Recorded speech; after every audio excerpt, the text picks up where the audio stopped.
Welcome to our channel. Today we how to set up Webflow structured data for products, full guide step by step clearly.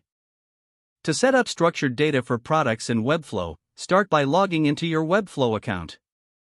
Open the project that contains the product pages you want to optimize. Navigate to the page settings of your product template. Scroll down to the custom code section. In the head code area, you will add your structured data markup. Use JSON LD format to define your structured data. Begin with an opening script tag with the type application/LD plus JSON. Inside the script tag, start with the main product object. Specify a context and set its value to https://schema.org. Add the type property and set it to product. Next, add the description property to provide a brief description of the product. Include the SKU property to reference the stock keeping unit. Add the brand property and detail the brand name or the organization. To include pricing details, add the offers property as an object. Within offers, add a type and set it to offer.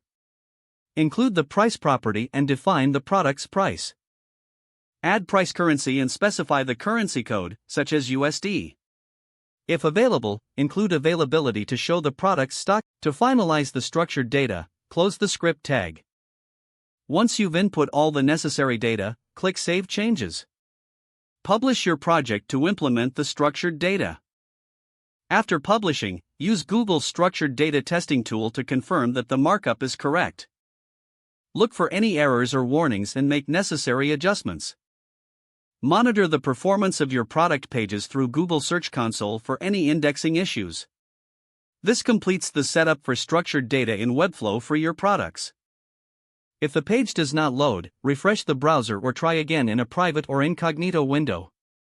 Make sure you are using the correct email address, then retype it carefully to avoid small typos. If your password is not accepted, use the reset option and create a new strong password you can remember. Check your spam folder for verification or security emails, then complete any requested confirmation steps.